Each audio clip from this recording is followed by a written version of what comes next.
Welcome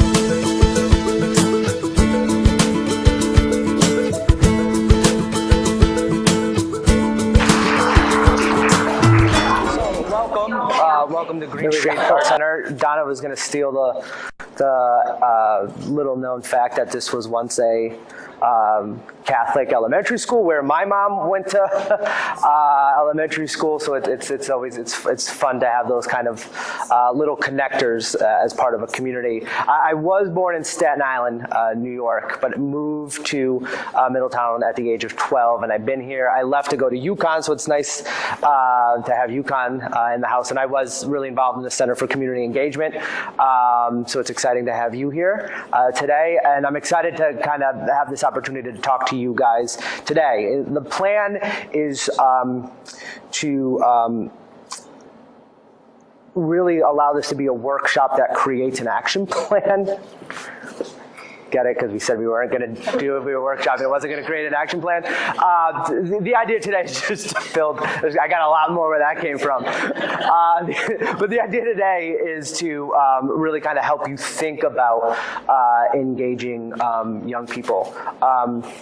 So I always validate who I am, so I have a slide that has my name on it. But I did get a nice introduction. But how many are familiar with the youth service bureaus in their communities? So some, but not all. And you know, I'm really proud of the work that we do here with Middletown Youth Services. You know, really being kind of a centralized department, really working across multiple sectors, bringing multiple sectors together, you know, particularly bridging juvenile justice and mental health together. You know, there is no separation of those two things. The kids who are chronically getting arrested are the kids who most likely have mental and behavioral health issues, and if we try to treat them in the juvenile justice system, we're not going to get any positive outcome out of that. So really, you know, that ability to kind of really see where the gap is, really be the bridge, really bring people together in a community that I love, in a community that raised me, is just a tremendous gift. I'm going to start. I start all my youth development presentations with this quote. I think it's a great one. It reads, "The children love luxury. They have bad manners, contempt for authority.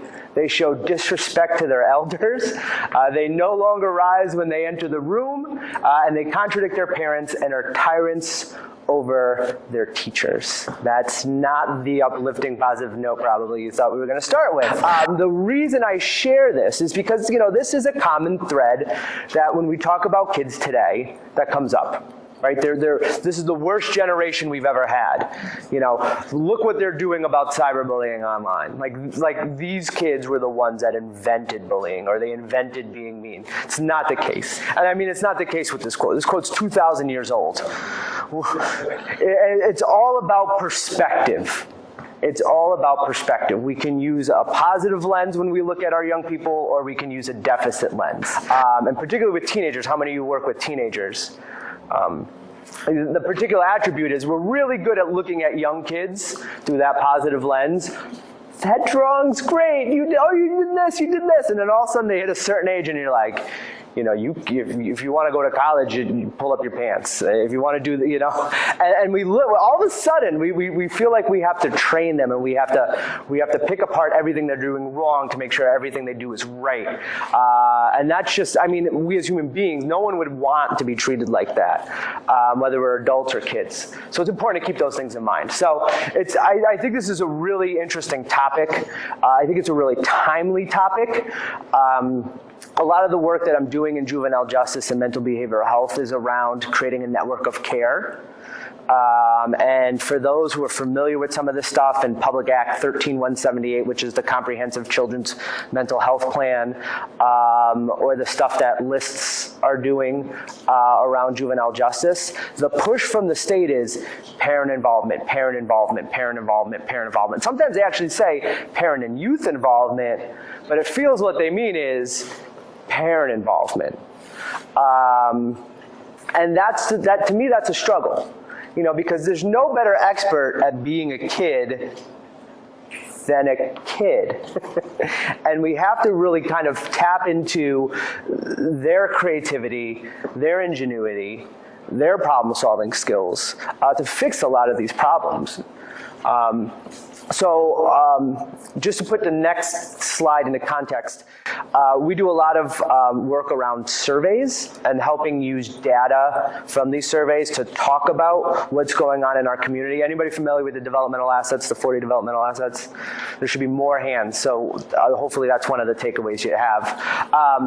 But when we did the second survey in our community, we decided that instead of doing a presentation, we were going to do a play. So we created a play about growing up in Middletown and used that to help usher in the data. But the theme of the opening scene, I think, fits really well in here. They did that survey 5 years ago, and they just did it again. The results are in, and they're going to tell us how our kids feel about growing up in Middletown. So, what does the new data say? How are the numbers? Any improvements? Well, it's not just a matter of where the improvement is. It's also where we still have work to do. With all the data-driven programs we've created since the last study, we certainly can't be going down. Well, we are in some areas. Well, wait. Even in the places that we're doing well, we still have to do better. I mean, there's always room for improvement, and until the numbers are 100% across the board, we've got a lot of work to do. We have to find out what these numbers are really telling us. Hold on. What numbers? Wait. Do you mean us? Hello? Hello? Can anyone hear me? I'm student number 367859. I have to punch it in when I find my lunch. I punch in my number when I get back to school after a doctor's appointment. In middle school, I had a number, but I still had a name. Exactly. In elementary school, I have a number, but I have a hard time memorizing it. My teacher helps me, though. Well, that's because you're so cute. Just wait till you get to high school. I hope you have it memorized by then, because you won't be cute anymore. And good luck with anyone knowing your name. Yeah, unless you're a troublemaker. Then everybody knows your name, and yeah, won't think it'd be anything else. Enjoy it, kid. By high school, you're on your own. All we're talking about are numbers. In my day, I had a name. I remember all of my teachers' names. But that was 75 years ago. I remember my teachers' names, and they all knew my name. That was 30 years ago. Well, as a teacher in the schools, some of the kids don't even care enough to know my name. It's Miss. I get no respect. I barely even get respect from the parents. We can't go back in time. I'm glad about some of that, because there were problems then, too. The question is, how can we make today as good as possible? The question is, how do we improve these numbers? Hello? Forget it. They won't hear you. Help! Help me! Honey, what happened? How can we do to help you? What's the matter? What's wrong? They're trying to get your attention, but you couldn't hear them. Excuse me? No, you wouldn't hear us. Yeah. See what I mean? No respect. Yeah. No respect. That's how we feel every time you have a conversation about us. True. But you don't include us. And by the way, my name is Joanne. And I'm more than some number you can raise. I think I'm starting to hear you. That's my neighbor's daughter. Joanne, I hardly recognized you from here. I get that a lot. So do I. Ever since I started middle school, I get that all the time. Yeah. People barely recognize me anymore. What am I turning into? What I have to say. We're not numbers to raise. You guys are silly. You don't raise numbers. You raise kids. And that was the context for that whole play. And it started with a group of kids feeling really isolated, kind of off to the side while a bunch of community leaders and parents kind of talked about them. And through the use of story and people telling their own stories, there's more and more integration. as the play went on. So, and that was really kind of that notion for us, is that, you know, we can't continue to have these conversations about young people without allowing young people to be at the table with us. And so, you know, I think I heard there was one youth development specialist in the room. You know, the approach that we really take is really, it's a youth development approach. So I want to talk a little connect to two theories, and then go into kind of some examples of how we do what we do. This theory is called the social discipline window, which is about kind of restorative discipline in schools. But the basic premise of it works regardless of whatever we're doing, wherever we're doing it. And that's the notion of, you know, programming or things can be done to kids, or for kids, or with kids. You know, and the two is the approach of, like, you know, usually it's punitive. You know, I'm going to do this to you. The for is probably the traditional model of how we'd like to engage kids. We bring them, we do programming, or we run events, but it's usually for the kids. You know, we're doing everything in advance. We're the ones prepping it. We're the ones coming up with the idea. We're the ones facilitating the conversation. And they come and they go, but it's really for them. The key is to move the dial to get to that place where we're doing things with kids. So if you're planning an event that's supposed to be for kids, you're actually having them at the table. And they're the ones kind of creating the vision. They're the ones leading the charge, which creates so much better outcomes. The other thing I wanted to kind of connect to, just to help build foundation, is the notion of developmental relationships. And this comes out of the Search Institute, which created the 40 developmental assets, which is the foundation for a lot of the work that we do.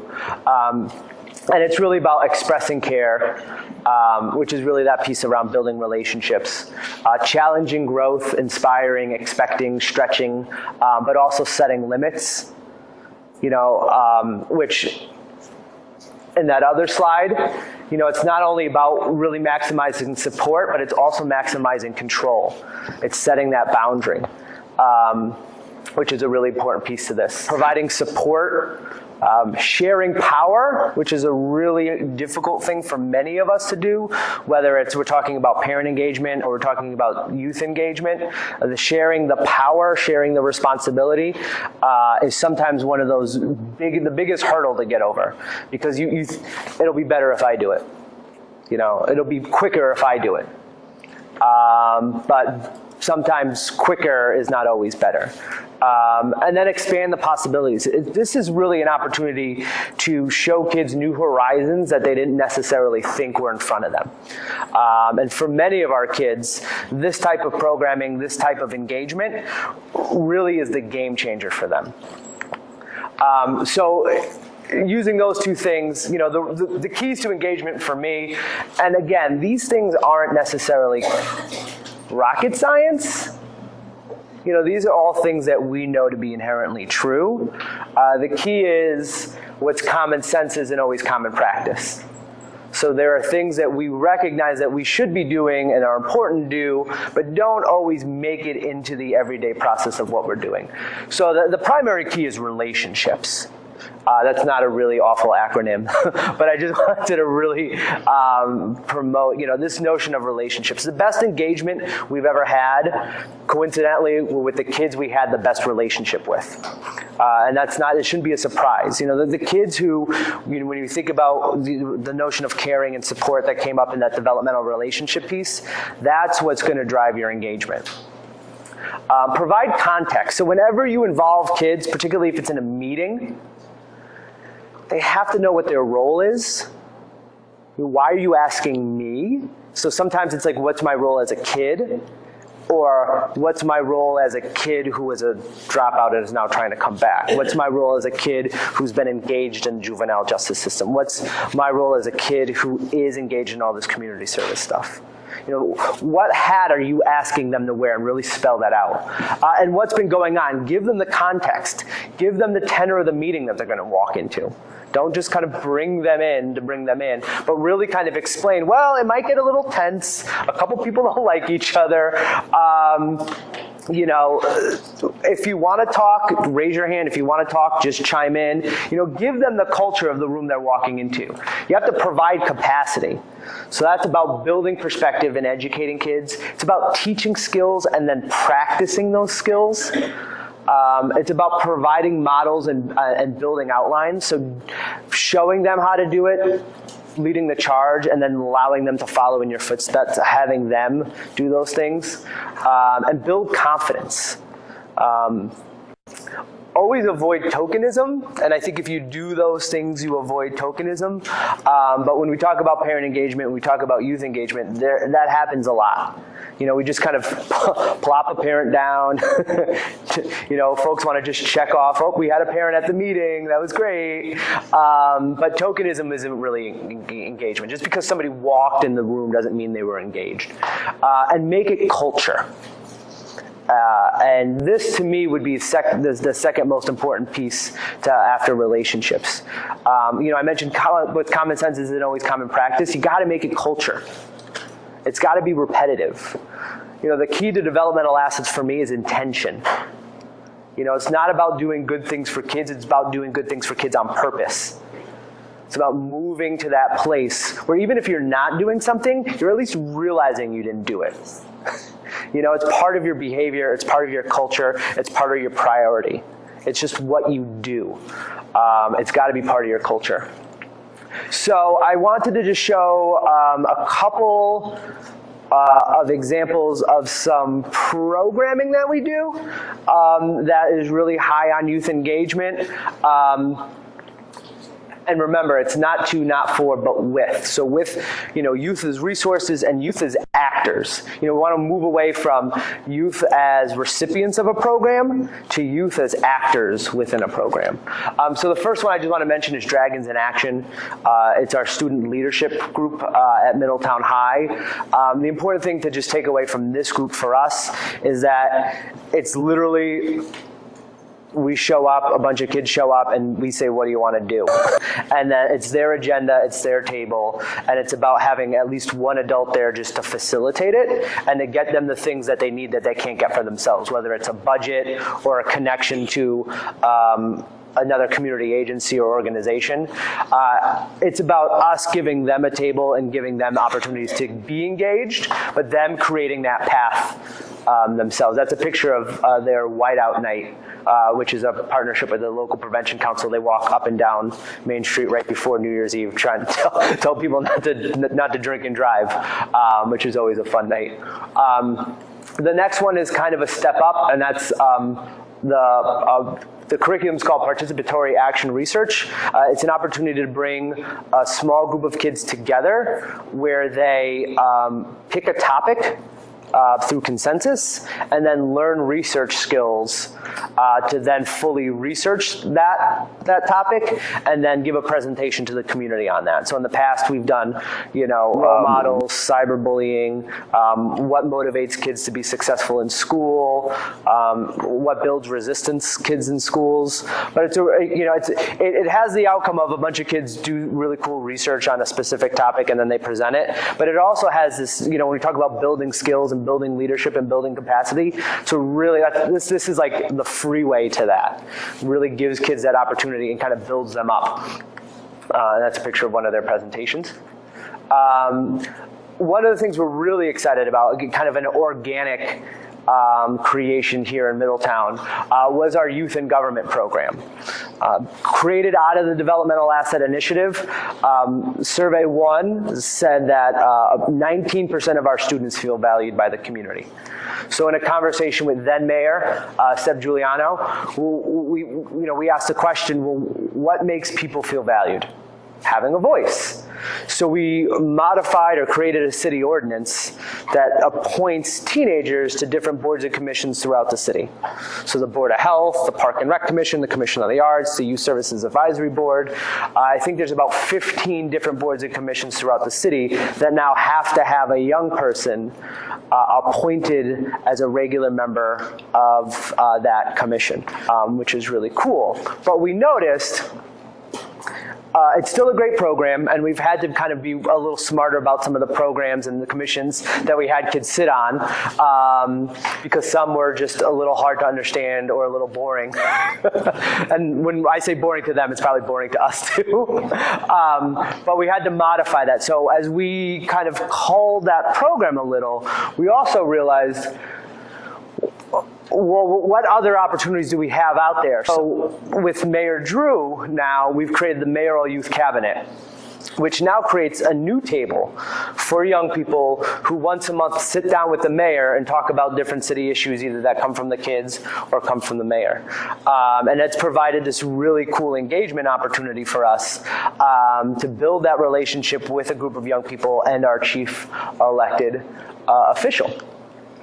But I think the things that I really wanted to talk about today were around some of these unique engagement opportunities, not things that kind of fall within the boundary of a program, but different ways to think about engaging young people. So the first was, when we started talking about developmental assets, it required a lot of social marketing. So the first thing we said is when we do any marketing, we do posters, we do videos or whatever, it's always got to be with our kids. There's some really great pictures with some stock photo kids who look great and they're all really diverse. But we didn't want to go down route. Whether it took us longer or it cost us more money, we always wanted to use our own images of our own kids and allow them to have direction over this. So part of this was allowing kids to pick a statistic that meant something to them, and then they got their own individualized poster talking about that statistic, and then their own ways for that statistic to improve in our community. So in that particular one, we had about 30 different posters from 30 different kids, which was really cool. The next one's a short 3-minute video that we created, because sometimes it's hard. Like today, it's really hard to bring a young person with us to this presentation because it requires them being out of school. And depending on the tone of the school or who the principal is, sometimes that's easy, sometimes that's harder. So we wanted to kind of create something that we could take with us in situations like this that is still allowing the students to speak to the community, and this is an example of that. Adults don't see me the way that I feel I actually am. I don't think that they see me as being responsible. I think that adults think that I'm naive. They think I'm young. They don't think that I care about what's going on when I really do. I feel like as adults, in a way, judge me when they see me. I think adults in the community think that we're just like kids and that we take everything for granted. We just stay home and play video games. Teens are perceived as irresponsible and spoiled. Many of them aren't really given a chance because they're all pretty much put in the same category. And so the bad ones really speak for the good ones, and then the good ones aren't really the ones reflected all the time. So it's important to look at every individual differently and expect the best out of everyone. The way we see teenagers affects how they see themselves and how they act. As a community, we have a great opportunity to help shape youth culture in a positive way. If each one of us takes a moment to give a kid some positive attention, we can make a huge difference in our community by making teens feel wanted, valued, appreciated, and empowered to be their best. Support of our youth builds a stronger community. Well, I want adults to see me and treat me with respect and kindness and caring, but it's not how they see me. We need a chance to be responsible. We need a chance to prove ourselves. Adults generalize, teenagers based on the actions of a single group. It's definitely very aggravating. It makes the whole responsibility of proving yourself a lot harder. Every kid is unique, with their own individual worries and hopes and things they'd love to do but have no idea how. And each time you encounter any one of our community's youth, you're presented with an opportunity to make a big difference in their lives. By giving us opportunities, you teach us what we're capable of. Adults can be better by being open-minded, by encouraging individuality and creativity. We need adults to be supportive and give us good advice and help build up our self-confidence and tell us we're doing the right thing. Being supported makes me feel important, and it makes me feel like I want to go out and make a difference in the community. I think I can prove myself, and they should think the same thing. We did a study, pulled information, and measured data. Our findings prove that by doing just 3 small common sense things, we can have a positive impact on kids and build a healthier, more vibrant, and inspired community. 1. Interact with our youth. 2. Support their individuality. And 3. Stay involved. It's that simple. I need adults to remember what it's like to be a teenager. I need to be trusted. Listen when I talk. I need you to listen to my input and not ignore it. I need you to be more involved with us. Inspire me to reach my goals. I need opportunities to lead. Help me deal with disagreements in a more positive way. Ask me what music I'm listening to. Just say hi once in a while. Tell me more about you. Wave to me when you see me. I need you to volunteer in my school. Come to our shows, even if you don't have a kid in school. Show up to a game, even if you don't know anyone who's playing. Give me a chance. I know I'll surprise you. Give me a chance to prove myself. Give me a chance to prove myself. Give me a chance to prove myself. Be the role model that I hope to be one day. Visit assetpromise.org to learn how you can make a difference today.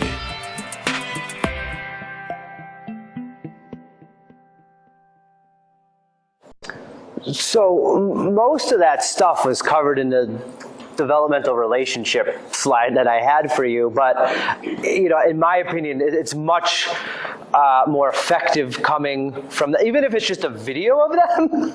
It's much more effective when it's their voice and their words and their energy and their emotion coming through. Again, even if it's not a kid in front of you, although that is the most effective. Than giving somebody a handout or giving somebody a slide in a 30-second conversation. And so it's about finding ways to build advocates. And again, sometimes it's about creating a vehicle so that even if they're not in the room, they're in the room. And I think that's really important. Another thing that we did, which I'm really proud of and excited by, is a program called Make Time. And so Make Time is a once-a-month event at Nora Cupcake, which is right down the street, which is, I would say, Connecticut's best cupcake. And they got voted in the top 100 cupcake places in the country after only being open a month. So if you want to grab something, go grab a cupcake at Nora, which is 1 block away, walking distance from Green Street Art Center. But what we do is they open their shop on a Monday, on a day that are traditionally closed, and we are allowed to bring a community leader in with a small group of kids to talk about a community issue. So that's our mayor and that's our superintendent, but we've did it with state legislators. We've done it with program people. We've done it with Kalina Green, who was on the Connecticut Sun with the WNBA at the time. But it's just an opportunity for, one, to put people on an even playing field. So nothing was better when the mayor was there botching his cupcake.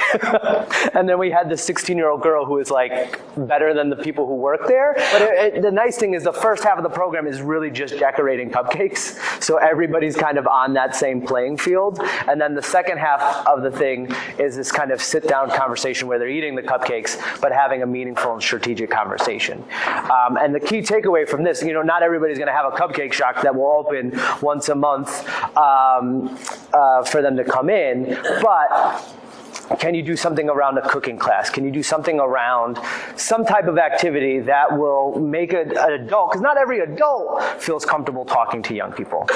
We should recognize that and support that and embrace that. But find ways for adults and kids to get together in meaningful situations. It doesn't have to be 700 people in town hall. It really could be 8 people at a time. Sharing power, I mentioned that being one of the hardest things to do. We have 2 examples of how we did these really big community events. This one was 2 hours long, which was our Asset Builder of the Year award. And this one, which you can't see too well, was a 4-hour part workshop, part community engagement thing. And the whole time it was a young person up there at the podium running the show. Which again, particularly that one, because we had community leaders and politicians and business owners, and it was somewhat scary to be all right, I'll be over here if you need me. But training, capacity building, preparations, confidence building, better than I could do. More effective than I could do, more meaningful than if I did it.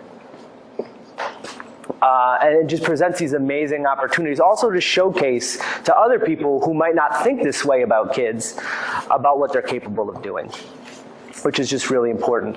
The last example I want to share with you is, I still think, my proudest moment in my 10 years with the youth services. Leon, who is now I think like 21 or 22, this is when he was probably 18, was a 2-time high school dropout. He came to us through the Juvenile Review Board. He got arrested in school for something really stupid. And started working with us through the Juvenile Review Board, and we noticed he kind of had a knack for like recognizing what he did wrong and being really thoughtful about it, not blaming other people, but kind of owning up to certain things while also understanding how other outside things kind of had an influence on him. So he was a perfect kid that kind of helped talk about like, hey, this is the struggle of a kid like me who grew up in a home like this, in a neighborhood like this, that's trying to get engaged in school but is failing.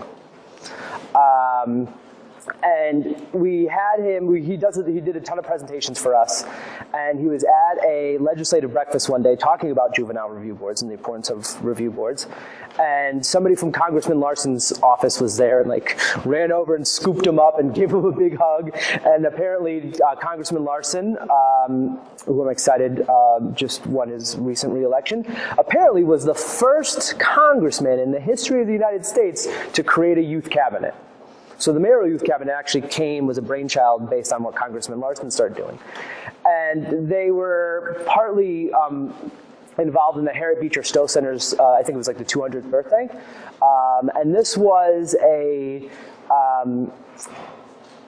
event around poverty and social justice that had, the superintendent of Hartford Schools was on the stage with him at the time. Congressmen from across the country were on the stage at him at the time. But his conversation, I think, a lot of folks said that what he had to add was the most important part of that whole day. So I just wanted to play that for you. I'm going to warn you, it starts off really loud because there's a lot of clapping, so you could brace yourself for that, and then it should be good to go from there. I'm hoping it's not too hard to hear. Keeping with what the young people on the last panel said, we do want to hear from our young people on our panel here. Leon Chandler, hi. What are some action items for you? Quickly, if you would. Good morning, everyone. I spend a lot of time thinking about what makes my life different from other kids. There are obvious things that come along with growing up poor with a single mom. Sorry about that. Like where we live and going without things like heat or electricity. But I feel like there are other things, like the type of expectations people have for kids like me. When I think about the minority in my neighborhood, no one thinks about them going to college or having a career. Everyone just thinks about them dropping out, being dead or in jail. It's hard to escape the expectations of just like those. Like they hang over you constantly. So the way I stood on track was being involved in programs and allowing people to help me and believe, who actually believed in me. When I was at my lowest point, I hooked up with the Youth Services Bureau, and it helped me find my strengths and just focus on that. Most of the time, we focus on our problems. We're blind to see that there are things that we can actually be proud of. Just basically moving forward from there, it's hard for me. But I learned that over 40% of Black male and females ages 16 to 18 are looking for jobs and haven't been hired. It's hard to climb the ladder of success when you feel like you're starting underneath it. Just being the first one to do anything is a challenge. For me to be successful, it will mean everything. Sorry about that. For me to be successful, it will mean every step will be a first in my family. So I guess what I want people to take from this is how important it is to make sure we change expectations for kids like me, give us the resources, support, job opportunities we need to climb out of this situation. You can either invest in my success now or pay for my mistakes later.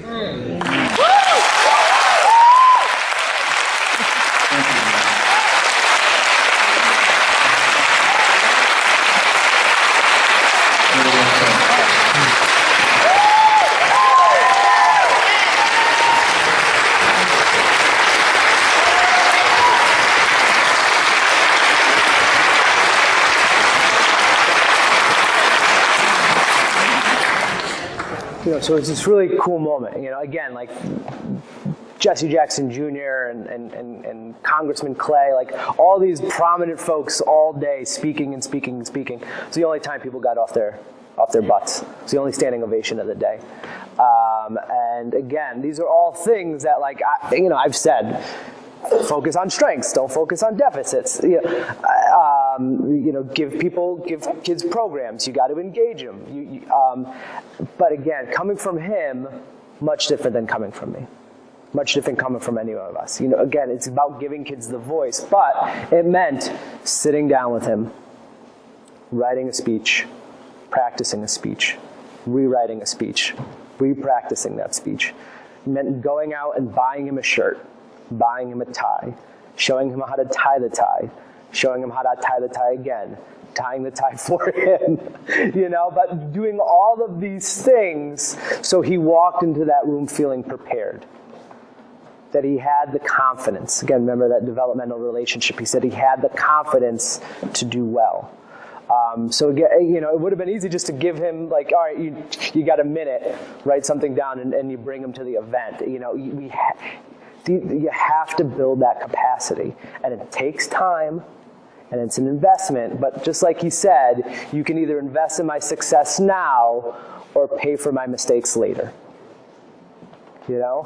And the investment, the little drop of prevention, the ounce of prevention, is worth a ton in punishment. They weigh the same. They weigh the same. This kind of lands the plane for me. I want to thank you guys so much for the conversation. If you want to keep in touch, there's a bunch of ways you can do that. Donna mentioned social media. So we have the Middletown Youth Services Twitter and my Twitter and Facebook. My email's there. I have cards with me too. So I'm happy to kind of leave a stack and hang out. And I think questions, our questions will be processed through your next piece. Perfect. Justin, thank you very much. Thank you. Great job.